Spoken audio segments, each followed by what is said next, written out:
창세기 3장 1절부터 7절 말씀입니다. 그런데 뱀은 여호와 하나님이 지으신 들짐승 중에 가장 간교하니라. 뱀이 여자에게 물어 이르되 하나님이 참으로 너희에게 동산 모든 나무의 열매를 먹지 말라 하시더냐. 여자가 뱀에게 말하되 동산 나무의 열매를 우리가 먹을 수 있으나 동산 중앙에 있는 나무의 열매는 하나님의 말씀에 너희는 먹지도 말고 만지지도 말라. 너희가 죽을까 하노라 하셨느니라. 뱀이 여자에게 이르되 너희가 결코 죽지 아니하리라. 너희가 그것을 먹는 날에는 너희 눈이 밝아져 하나님과 같이 되어 선악을 알 줄 하나님이 아심이니라. 여자가 그 나무를 본즉 먹음직도 하고 보암직도 하고 지혜롭게 할 만큼 탐스럽기도 한 나무인지라. 여자가 그 열매를 따먹고 자기와 함께 있는 남편에게도 주매 그도 먹은지라. 이에 그들의 눈이 밝아져 자기들이 벗은 줄을 알고 무화과 나무 잎을 엮어 치마로 삼았더라. 아멘. 오늘 말씀 창세기 3장 1절부터 7절 말씀입니다. 지난주 우리는 부활주일로 지켰습니다. 예수님께서 십자가에서 죽으시고 우리의 죄를 위해서 죽으시고 부활해 주셔서 우리로 하여금 하나님의 자녀 되게 하시고 또 우리로 하여금 하나님의 나라에 들어갈 수 있는 그러한 영광의 자리로 우리를 인도해 주신 것을 기념하며 예배를 드렸습니다. 예수님께서 이렇게 고난받으시고 십자가에서 죽으시고 부활하신 이유, 그 이유가 무엇인가? 오늘 나오는 창세기 3장에 기록되어진 이 말씀에 의해서 이 말씀 때문에 예수님께서 세상에 오셔야 하셨고 또 그 힘든 고난을 받으시고 죽으셔야 했음에 또 부활하게 부활하신 것입니다. 바로 아담과 하와가 하나님이 지으신 창조된 그 세상 속에서 아담과 하와가 죄를 지은 것 때문에 예수님께서 오셨고 고난당하시고 죽으시고 부활하신 것입니다. 즉 우리 인류에게 있어서 온 세상에 가장 슬프고 안타까운 소식이 바로 오늘 말씀입니다. 최초 인간이 죄를 지음으로 말미암아 온 세상에 죄가 들어오고 사망이 들어오고 저주가 들어왔습니다. 그래서 예수님께서 세상에 오셔야만 했던 그 사건입니다. 그러면 이 사건이 왜 벌어졌는가 생각해 볼 필요가 있습니다. 이 사건 왜 벌어졌습니까? 사단이 하나님을 대적하기 위해서 이 사건을 계획했습니다. 자신이 직접 찾아왔지만 그래도 뱀을 통해서 하나님이 만드신 들짐승 가운데 가장 간교한 뱀을 통해서 사단이 인류에게 하나님으로 더 멀어지게 만든 그러한 사건입니다. 어떻게 보면 하나님이 만드신 창조하신 것 가운데 가장 간교하다. 근데 다시 말하면 어떻게 보면 가장 지혜로운 짐승입니다. 그 가장 지혜로운 그 짐승이 사단에 의해서 하나님을 대적하게 됩니다. 그리고 인류를 유혹합니다. 사단의 유혹이 시작되어서 아담과 하와가 죄를 짓게 됩니다. 그 죄로 인해서 예수님께서 세상에 오셔야만 했고 고통당하시고 죽으셔야만 했으며 다시 부활하셔야만 했습니다.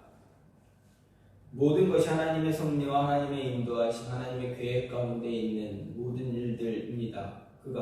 그런 가운데서도 사단이 아담과 하와를 유혹했던 그 모습을 생각하며 하와가 왜 그 유혹에 넘어졌을까를 생각해 볼 수가 있습니다.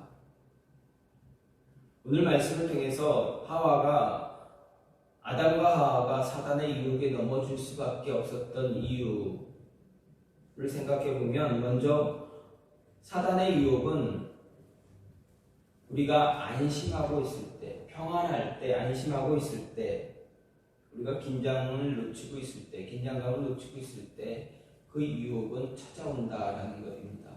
다른 말로 하면 우리가 무방비 상태가 되어지면 유혹에 넘어지게 된다는 말씀입니다. 1절 말씀을 보게 되면, 그런데 뱀은 여호와 하나님이 지으신 들짐승 중에 가장 강교하니라. 뱀이 여자에게 물어 이르되, 이렇게 이야기하고 있습니다. 뱀이 여자 하와에게 와서 이야기를 합니다. 대화를 신청합니다.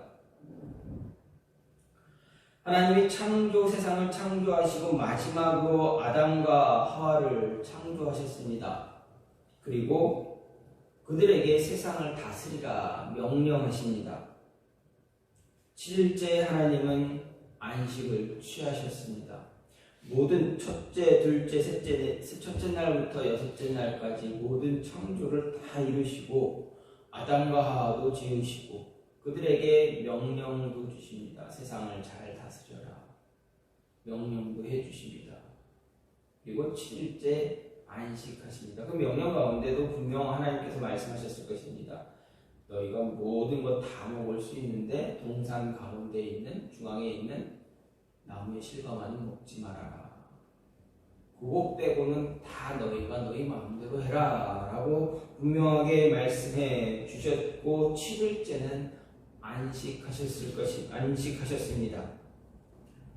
그리고 하나님은 어떻습니까? 아담과 하와가 늘 동산에서 거니실 때 그들과 함께 거닐었다. 함께 평안하게 평화롭게 지냈다라는 것입니다. 하나님이 6일 동안 만드시고 7일째 안식하시고 그 다음날 바로 뱀이 와서 하와를 유혹했느냐? 하와를 꼬셨느냐? 그렇지 않을 겁니다. 분명 모든 창조가 이루어지고 아담과 하와가 동산에서 거닐면서 평화로운 시간들을 분명 지냈을 그 여유, 그 시간의 텀이 분명히 있을 것입니다. 그렇게 시간을 지내왔을 때 어떻습니까? 너무 평화로우면 우리 마음에 우리가 평화롭게 지내다 보면 어떻게 됩니까? 우리 마음도 편안해집니다. 이 평안한 모습에 아담과 하와는 어떻습니까?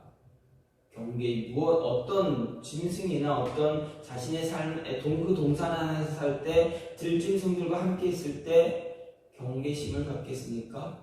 경계심이 조금씩 풀어집니다. 어떤 경각심도 그들 마음속에 생기지 않았을 것입니다.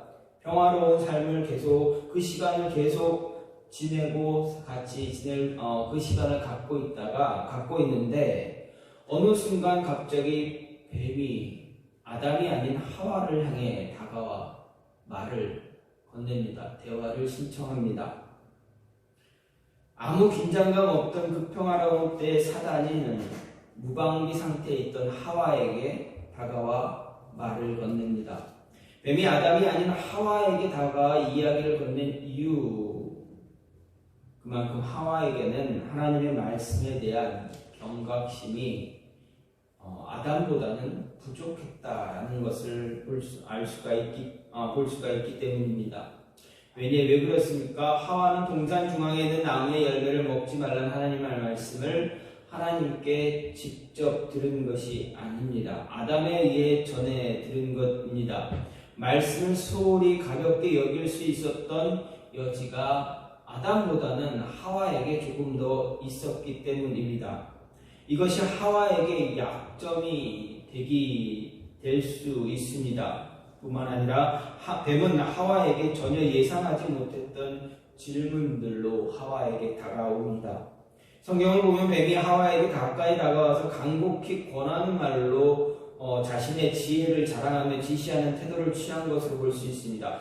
하와에게 와서 그냥 바로 대화를 신청하는 것이 아니라 바로 하와와 뱀이 계속 대화가 이어진 것이 아니라 말씀을 보면 뱀이 하와에게 대화를 신청하는 말을 걸 때 하와가 반응하게끔 계속 신청하고 간곡히 그 모습을 갖고 있는 것을 볼 수가 있습니다.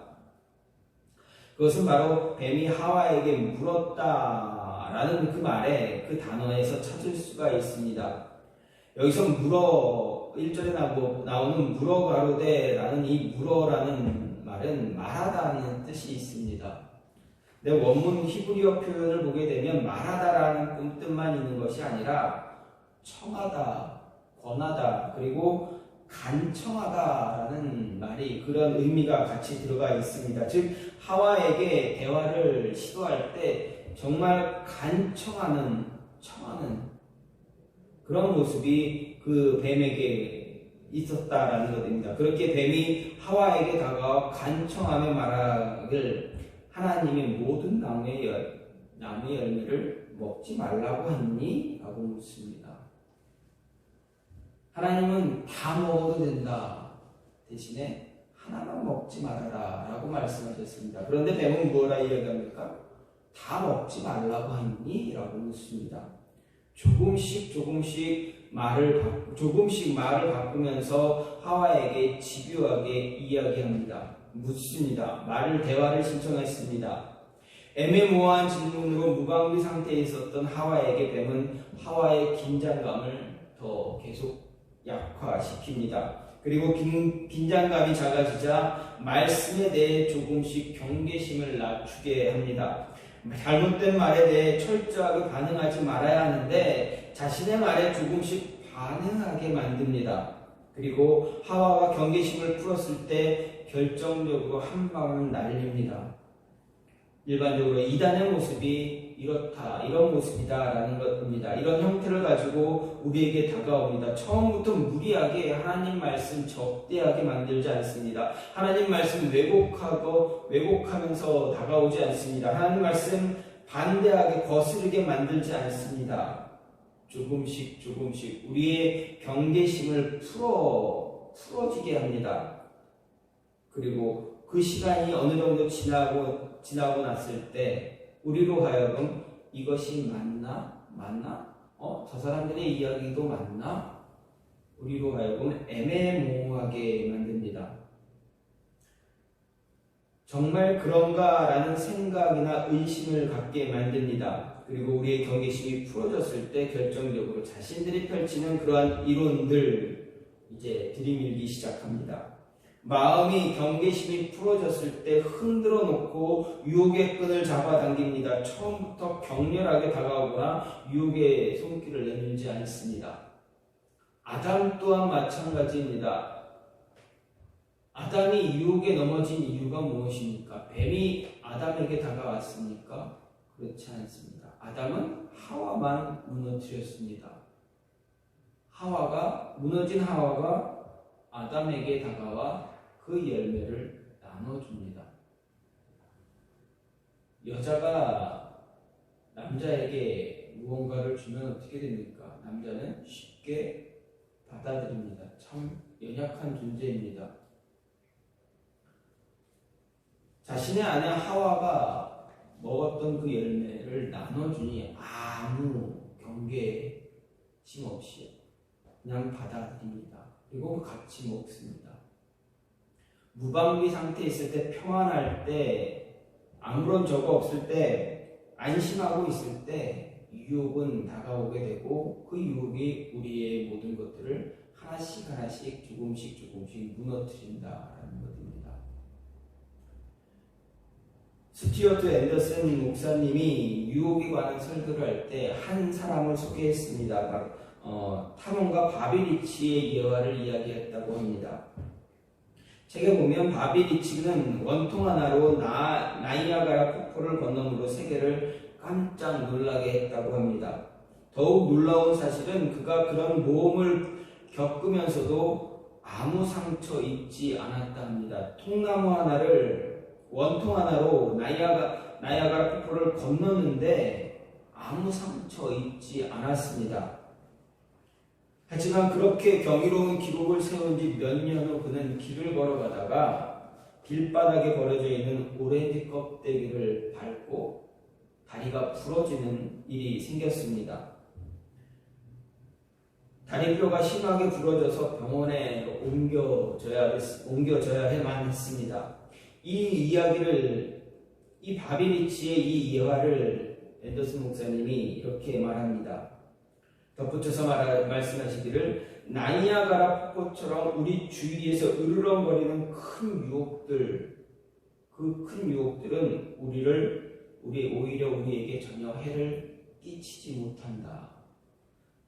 못할 경우가 많습니다. 하지만 하찮게 보여지는 작은 유혹들이 우리를 쉽게 무너뜨립니다.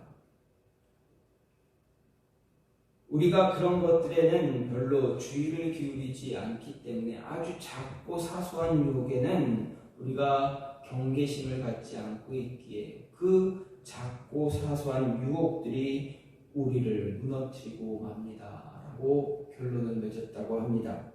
그렇습니다. 유혹은 아주 크고 강한 유혹이 우리에게 왔을 때 다가오면 우리는 어떻습니까? 그것을 반사적으로 본능적으로 밀어냅니다. 받아들이지 않으려고 이제 싸웁니다. 그러나 작고 사소한 유혹이 다가오면 우리는 아무렇지도 않게 받아들입니다. 결국 무너지고 맙니다. 사단의 가장 큰 전략이 무엇입니까? 큰 유혹으로 아담과 하와를 무너뜨리는 건 아닙니다. 큰 유혹으로 우리의 신앙, 우리의 믿음을 흔들지 않습니다. 아주 작은 것에서부터 시작합니다. 미루는 습관, 작은 습관, 이런 것부터 만듭니다. 조금 이따 하지, 내일 하지, 뭐 이것쯤이야, 뭐 오늘 하루쯤이야, 이런 식으로 아주 작은 것부터 이렇게 만들어갑니다. 그리고 결정적으로 어느 시간이 되면 그 큰 것으로 한 방 터뜨립니다. 그러면 우리는 무너질 수밖에 없다라는 것입니다. 사단의 유혹은 우리가 안심하고 있을 때, 무방비 상태가 되어질 때 크게 다가온다라는 것. 그래서 우리는 그 모습을 조심해야만 합니다. 또 한 가지는 사단의 유혹은 우리가 관심을 갖기 시작하면 더 커지게 됩니다. 6절 말씀을 보면 여자가 그 나무를 본즉 먹음직도 하고 보암직도 하고 지혜롭게 할 만큼 탐스럽기도 한 나무인지라 여자가 그 열매를 따먹고 자기와 함께 있는 남편에게도 주매 그도 먹은지라 이렇게 이야기합니다. 여기서 하와가 뱀의 유혹을 이기지 못하게 된 또 다른 원인, 그것은 뱀의 이야기를 듣고 난 후 하나님이 그만 나무의 열매를 보았기 때문입니다. 하와가 뱀과 대화를 나누기 이전까지 하나님이 금하신 나무의 열매에 하와는 크게 관심 두지 않았습니다. 그렇게 쳐다보지 않았습니다. 하와는 자신의 남편이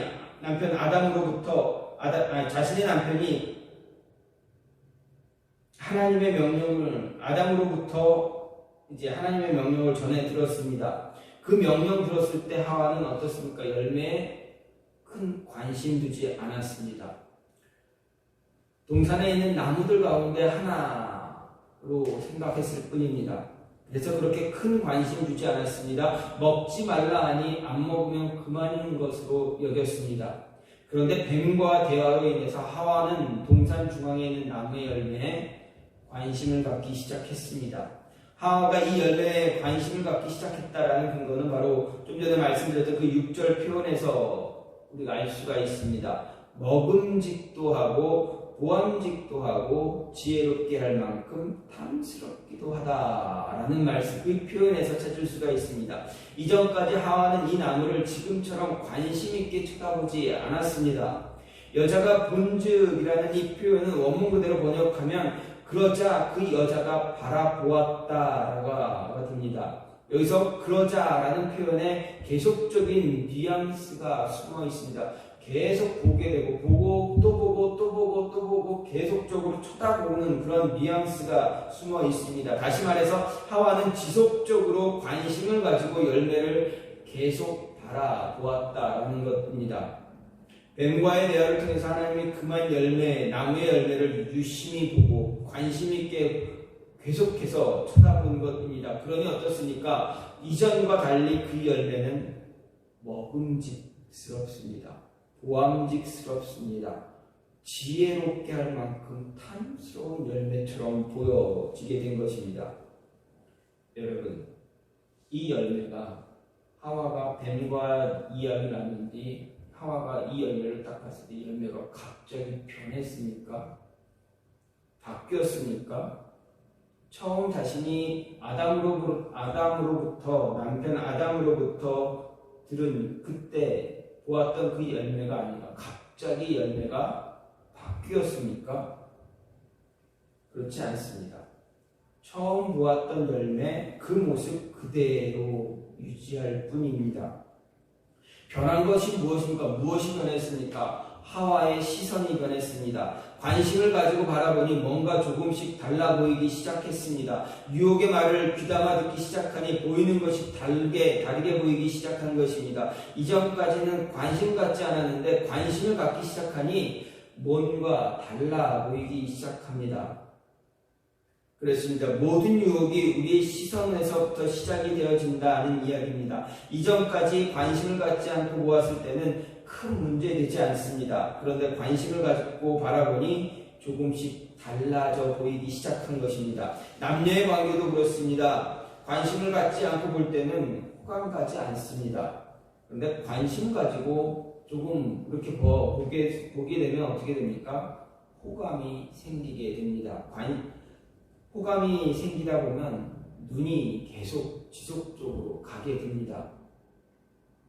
바로 우리의 눈이 모든 변화의 시작을 말합니다. 세상의 유혹은, 사단의 유혹은 우리의 눈을 변화시키는 것으로 시작이 됩니다. 지금까지 아무 관심 두지 않았는데 눈을 통해서 관심을 갖게 하자 조금씩 달라 보입니다. 똑같은 열매였지만 갑자기 환상적인 열매가 되어버립니다. 열매는 변한 것이 없습니다. 이전에 있던 그 열매 그대로입니다. 변한 것이 바로 눈입니다. 시선이 변하니 관심이 생기고 관심이 생기니 한없이 좋아 보여집니다. 한없이 좋아 보이니 어떻게 됩니까? 갖고 싶어진 것입니다.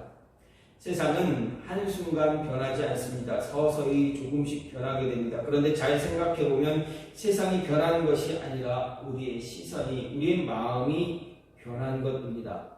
자연의 변화는 과거 10년 전, 100년 전 이 자연의 변화는 어땠습니까? 늘 그대로였습니다. 늘 동일했습니다. 봄이 가면 여름이 오고, 여름이 가면 가을이 오고, 가을이 가면 겨울이 옵니다. 사계절이 계속 바뀌게 됩니다. 때가 되면 비가 오고, 때가 되면 눈이 오게 됩니다. 변한 게 있습니까? 갑자기 무언가 변했습니까? 그러지 않았습니다.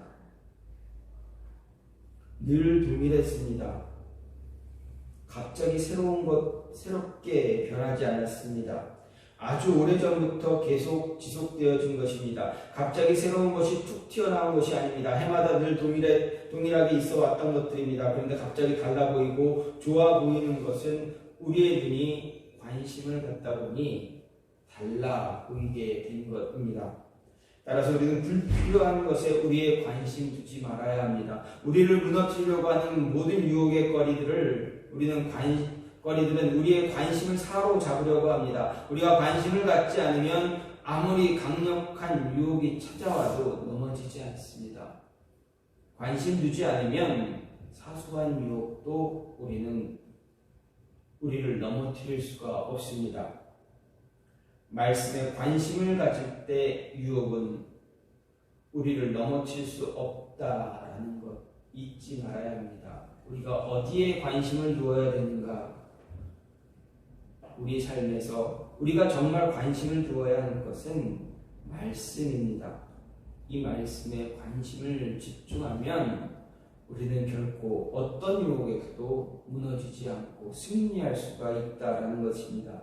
마지막으로 사단의 유혹은 우리 자신의 욕망을 채우려 할 때 찾아온다라는 것입니다. 우리 욕망을 채우려고 하면 그 유혹은 끊임없이 집요하게 우리 마음을 흔들게 됩니다. 4절과 5절 말씀을 보면 뱀이 여자에게 이르되 너희가 결코 죽지 아니하리라 너희가 그것을 먹는 날에는 너희 눈이 밝아져 하나님과 같이 되어 선악을 알 줄 하나님이 아심이라 이렇게 사단이 하와에게 말합니다. 유혹은 우리가 우리의 욕망, 욕심을 채우려 할 때 집요하게 다가옵니다. 뱀은 하와를 넘어뜨리기 위해서 찾아왔습니다. 사단은 뱀을 통해서 하와를 찾아왔습니다. 그러면 왜 사단이 다른 동물이 아닌 뱀을 통해서 하와를 찾아왔는가 하는 것입니다. 성경은 앞서 뱀을 표현할 때 어떻게 표현했습니까? 하나님께서 지으신 들짐승 가운데 가장 간교한 짐승이다 라고 말하고 있습니다. 여기서 간교하다라는 말은 앞에서도 잠깐 언급드렸듯이 슬기롭다라는 뜻이 포함이 되어 있습니다. 간교하다 이 말은 슬기롭다라는 말입니다. 부정적일 때는 간교하지만 긍정적으로 이야기하면 슬기로운 말이 됩니다. 그 표현이 되어집니다.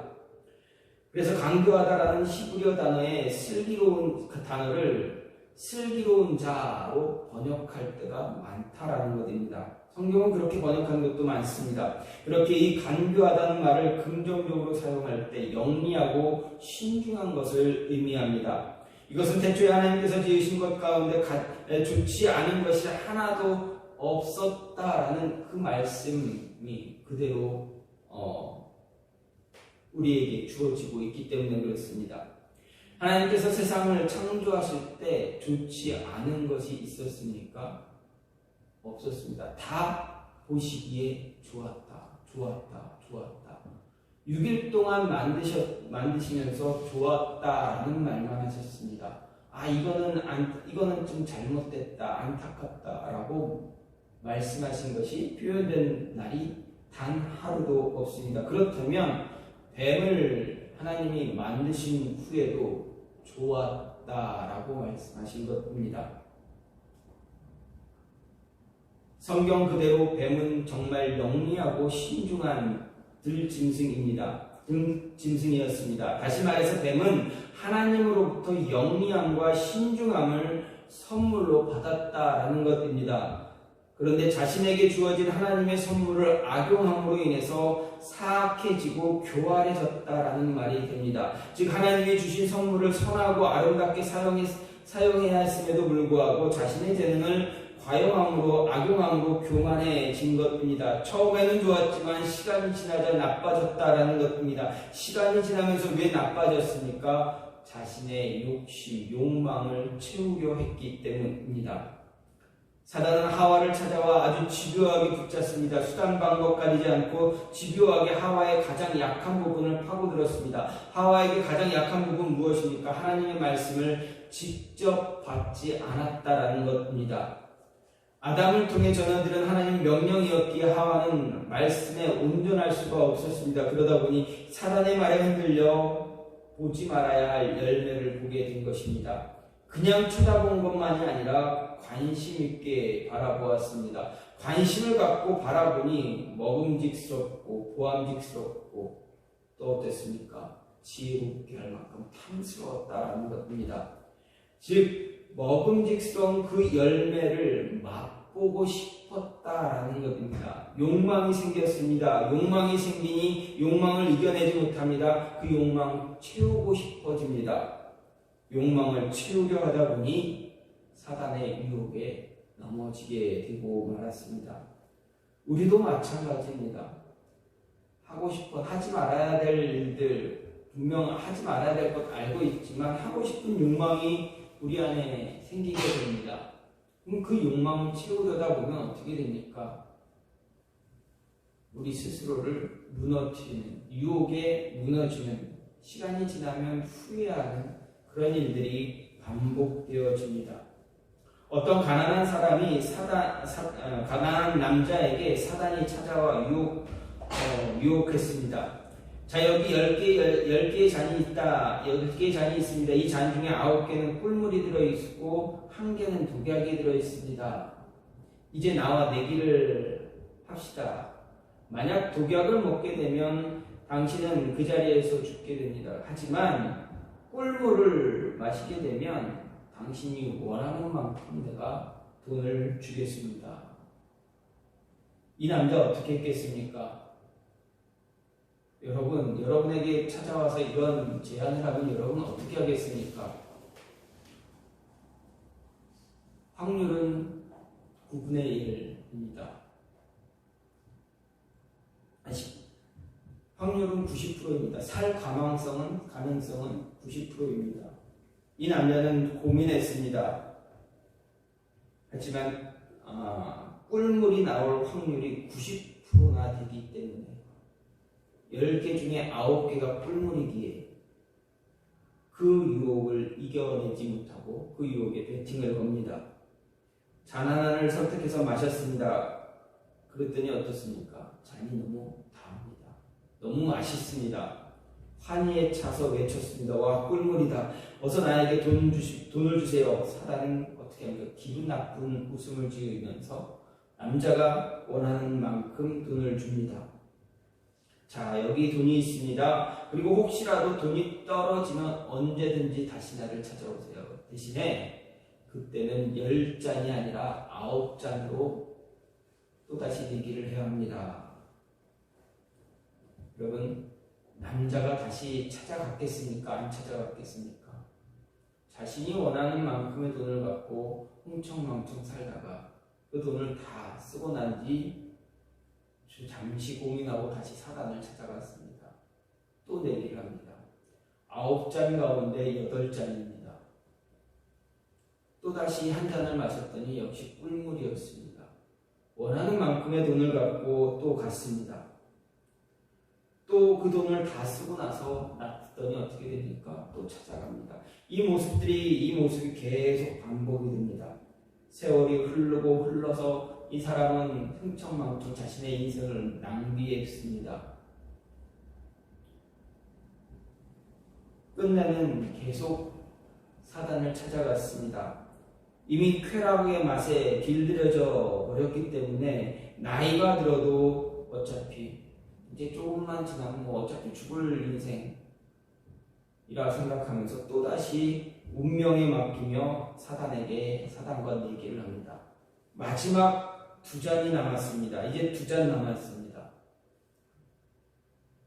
성공 확률은 50% 반반입니다. 어차피 나이도 들었고 어떻게 하겠습니까? 그 사단과 내기를 하고 2잔 중에 한 잔을 선택해서 마셨습니다. 남자의 운이 좋았는지 또 꿀물을 마셨습니다. 기뻐하며 소리 질렀습니다. 기쁨으로 가득 차서 외쳤습니다. 이번에도 또 꿀물을 선택했습니다. 나는 얼마나 운이 좋은 사람입니까? 그러면서 사단에게 나에게 돈을 달라. 내가 원하는 액수의 돈을 내놓아라 소리칩니다. 그때 사단이 껄껄껄 웃습니다. 사실 이 10잔은 다 꿀물입니다. 두개합은 없습니다. 네, 당신의 삶을 뒤돌아보십시오. 당신이 나한테 이긴 것 같습니까? 내가 이긴 것 같습니까? 당신의 삶은 쾌락으로 빠져들어서 더 이상 그곳에서 헤어나오지 못하는 그런 삶을 살았습니다. 이 내기는 당신이 이긴 것이 아니라 내가 이긴 것입니다. 그렇습니다. 그 남자는 자신의 젊었을 때부터 이 나이 들어서 인생이 다 끝나가는 그 순간까지 쾌락에 빠져서 헤어나오지 못했다라는 것입니다. 사단의 유혹은 작은 것에서부터 시작됩니다. 그리고 지속적으로 옵니다. 관심 갖게 만들고 지속적으로 하게 됩니다. 계속 두드립니다. 그리고 끝내는 두드리니까 어떻게 끝내는 그것을 갖고 싶어지게 만듭니다. 그 유혹으로 인해서 아담과 하와는 하나님 앞에서 죄를 짓게 된 것입니다.